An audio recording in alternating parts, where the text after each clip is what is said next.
This morning, before your brain was even awake, your hand reached for your phone all on its own. You didn't decide to do it, it just went, thumb already scrolling, checking who liked, who replied, who's mad at who. And here's the strange part.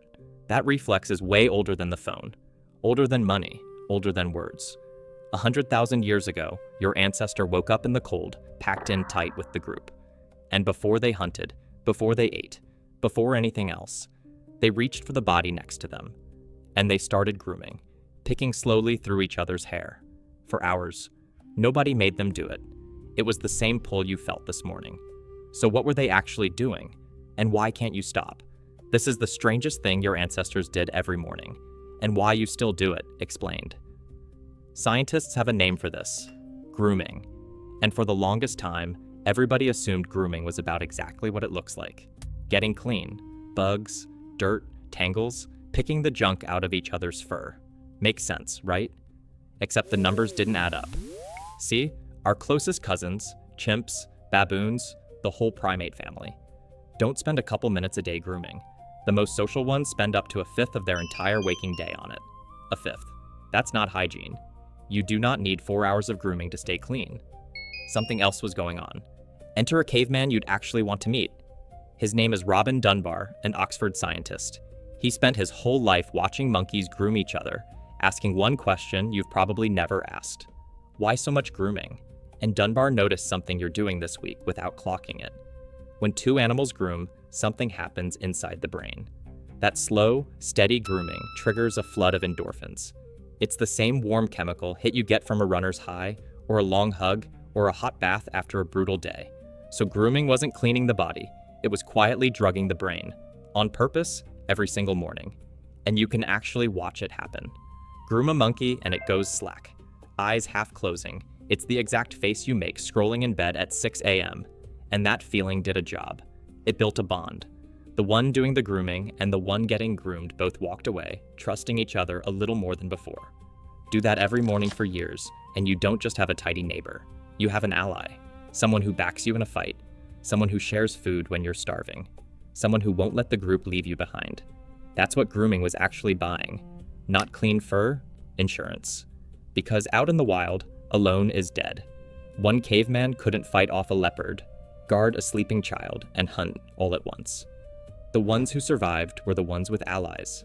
And the way you made an ally, every single morning, was you reached over and you groomed them. And here's the part that should give you chills. Scientists tracked wild baboons for years. Who groomed who had allies and who didn't. The females with the strongest grooming bonds didn't just feel better, they lived longer, and more of their babies survived. Grooming wasn't a nice to have, it was the difference between your bloodline making it or not. The best groomed baboon in the troop wasn't the cleanest, she was the safest. Reach out and groom in the morning. Live. Sit alone. Don't. But there was a problem with grooming, a math problem, and it's the whole reason you're holding a phone right now instead of picking through your best friend's hair. Here's the problem. Grooming takes time. Real, hands-on, one person at a time. You can only groom so many allies before the sun goes down, and you still haven't eaten. So grooming came with a cap, a hard limit on how many real bonds one caveman could keep alive. And Dunbar did the math on that cap. He found something wild. The more people an animal keeps track of, the bigger the thinking part of its brain. Run the numbers for a human, and you get a spookily specific figure. About 150. 150. That's roughly how many people you can truly keep track of. Know their name, know their story, know if they owe you or you owe them. Scientists call it Dunbar's number, and you are living inside it right now. It's why your phone holds 1,000 friends, but you'd only text a dozen of them at 2 a.m. But here's where everything snaps into place. Our ancestors kept wanting bigger groups. Bigger groups are safer, stronger, harder to raid. But you cannot groom 200 people by hand. There just aren't enough hours in the day. So somewhere along the line, humans found a cheat. A way to groom more than one person at once, without touching a single hair. They started talking. Picture your however many greats-grandmother sitting around a fire. She's not picking through 5 people's hair one at a time anymore. She's talking to all 5 at once. Who did what? Who's sleeping with who cheated, who you can trust? Gossip. That, Dunbar figured, is what gossip has always been for. It's grooming done with your mouth instead of your hands. Grooming a whole crowd in one go.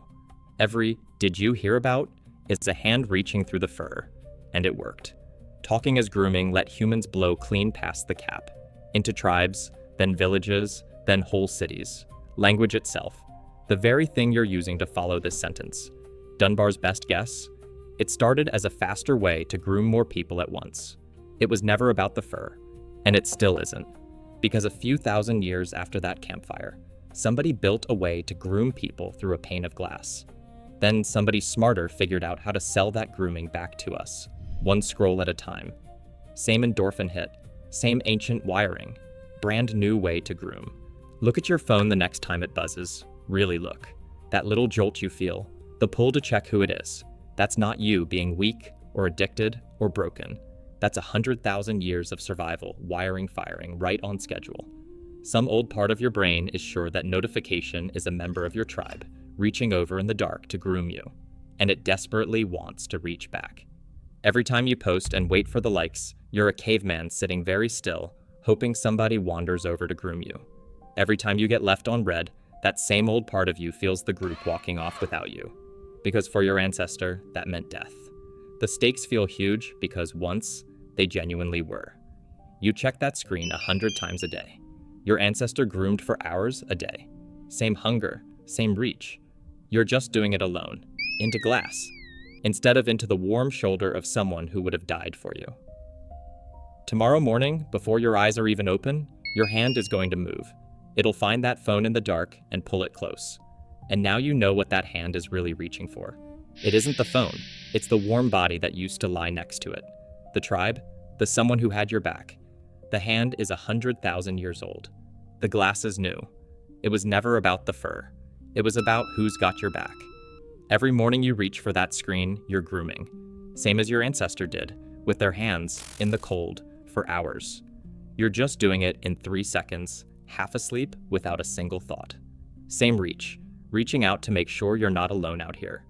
And this is just one of the old instincts your body still runs while your brain looks away. Oggs collecting the whole herd. This is satire about fictional cavemen in a make-believe jungle. Please do not sue Og. Tell Og down in the comments. What's the very first thing your hand reached for this morning, before your brain had even woken up